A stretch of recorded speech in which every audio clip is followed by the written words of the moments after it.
February 5th, 2025. OEM news, NASCAR news. Let's start off with what's on the website, headlights that come up, and let's interpret them for you. The first one up is, let's see what stands out. The Clash was in Bowman Gray this weekend. Deemed a success, a huge success. I mean, it was live, it was lit. A lot of people showed out. A lot of views. I think over 3 million viewers on the internet is being reported as tapped into that race. And for a small racetrack like Bowman Gray, small city like Winston-Salem, that's big. That's a lot of people. And I don't remember seeing a lot of, advertisement and people. It's a know if you know type of event where the know showed up big, and represented well and got the numbers needed. Um, Digitally and watching that race. And I was there in person, so I'm gonna tell you right now, the vibe and the energy there was on 10. It was lit. It was, there was a passionate fan there, a proud fan there, excited to the fact that, the area that they were supporting was getting a lot of recognition, and they had a lot of people from out of town, in town, to just take in the atmosphere. So I think it was a win across the board. Chase Elliott won that race, for see the shirt. That's his dad. His dad was Bill Elliott. His father, Bill Elliott, was a dog as well. Won a lot of races. Won a Clash and then the Daytona 500, I believe. So there's some synergies and some opportunities for Chase, having won the Clash, to go and ball out and have all the stars align and mess around and win the Daytona 500. I was never able to do that with Chase Elliott when I pitted for him, but I know a lot of those guys on that team. That's a great opportunity for that team to, being that they already won the Clash, that's some positive momentum right there to mess around and win the Daytona 500. That's big as well. So the Clash, I think that was a win. It was a good showing. Some of the headlines, I'll read them to you. Interstate Batteries extends partnerships with Joe Gibbs Racing. Interstate Batteries has been in the sports for as long as I can remember when I started. At the same time, well before that, it's just a well-known sponsor. The color scheme, that three and the lightning bolts, it stands out. I like the scheme. I've always had. So the most tenured team partnership in all of NASCAR continues unabated in 2025. Interstate Batteries, the leading replacement battery brand in the United States, has signed a multi-year extension with Joe Gibbs Racing to continue their partnership well into the fourth decade.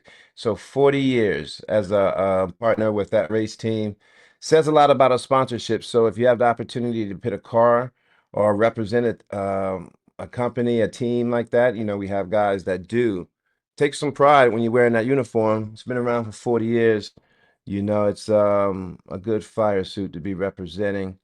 Next article, Comcast revamps the partnership with the NASCAR Xfinity fastest lamp revamped. We don't have to read into all of this. I'm going to just explain to you what that is.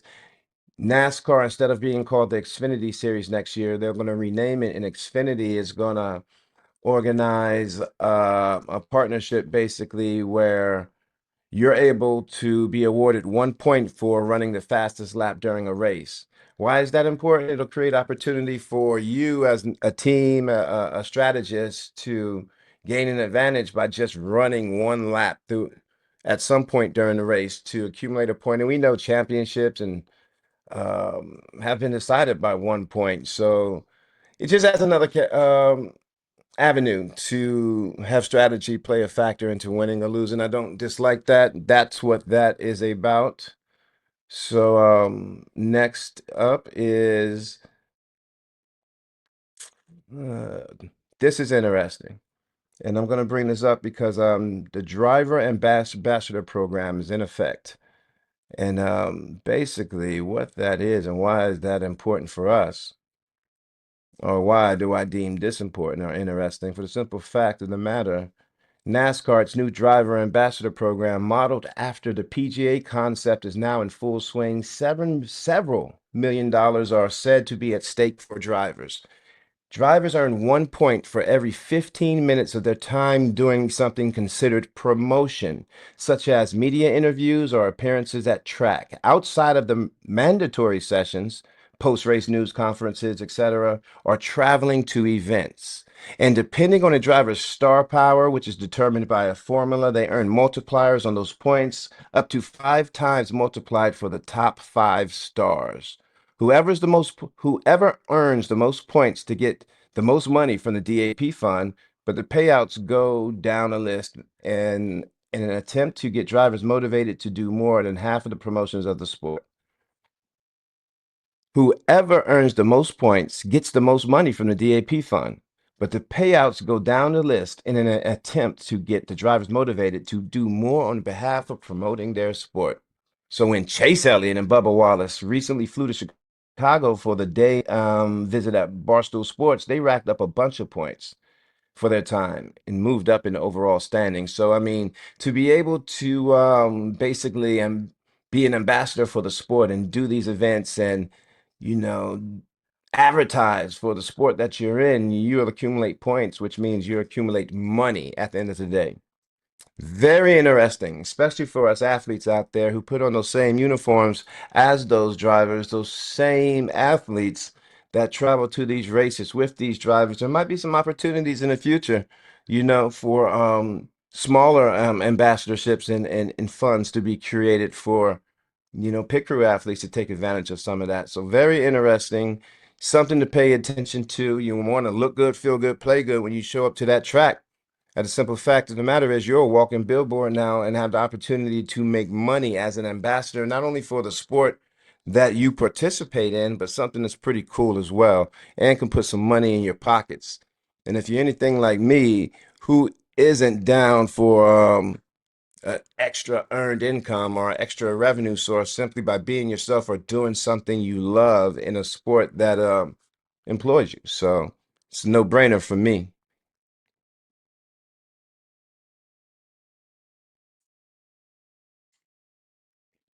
All right, so we went over the headlines, OEM news. I also want to talk Daytona as it's approaching less than 12 days away.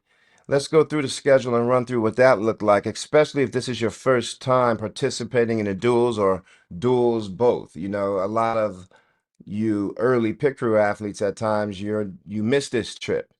But if you have the ability to start off, let's look at the official schedule. Usually, typically starts on Thursday. It does. Let's fast forward to Thursday as we zoom in on this. All right. So at the truck garage opens at 8 a.m. Haulers enter on Thursday. Cup guys, you don't have to worry about that too much. Your garage opens at 4 p.m.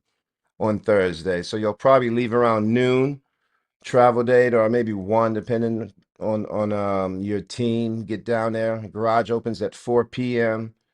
6 p.m. is grid access. Qualifying is at 7 p.m. Now, what makes the duel unique with qualifying is not just running a lap and figuring out who the fastest car is. It is an actual race, 60 laps, 150 miles, and where you finish determines the first two positions, I believe, in how you qualify. And then the next race, that's which is why it is called a duel.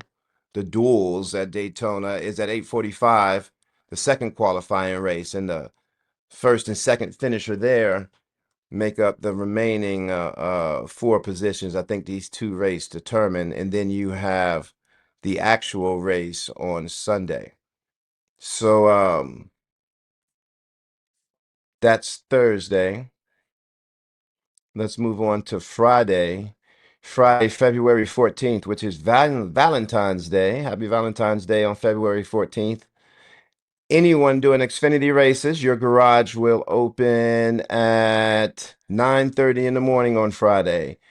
Truck garage opens at 11:30 a.m. on Friday.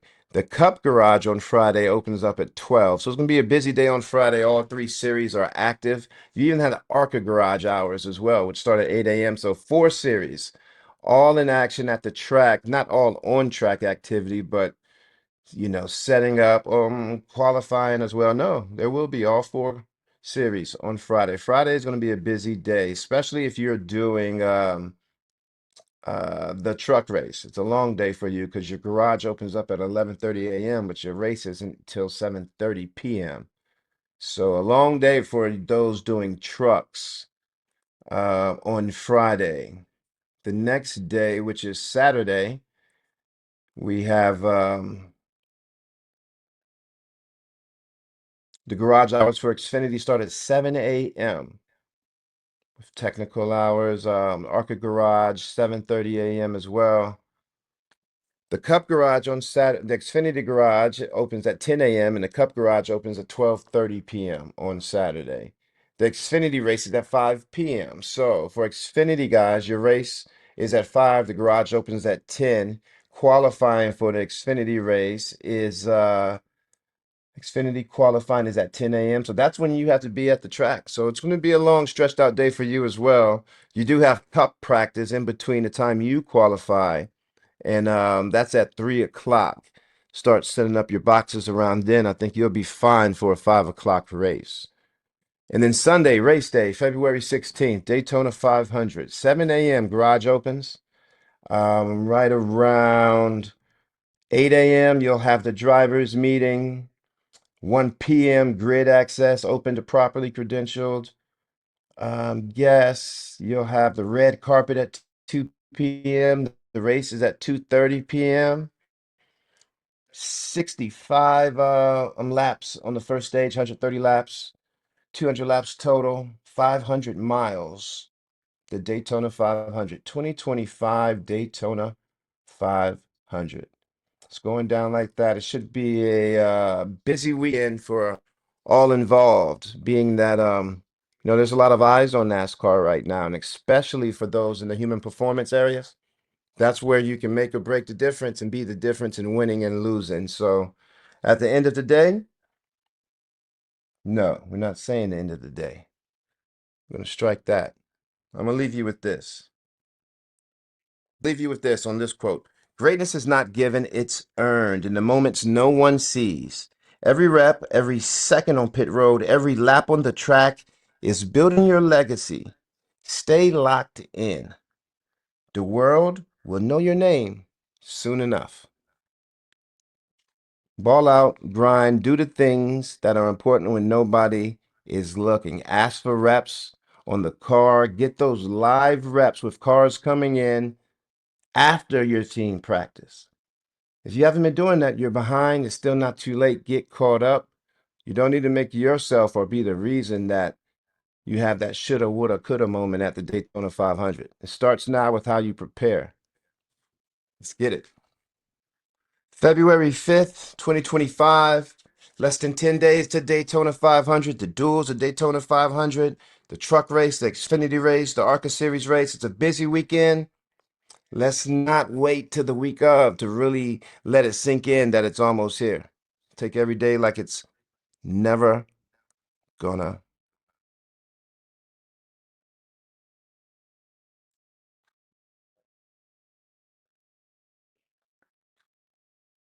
See you on the next one.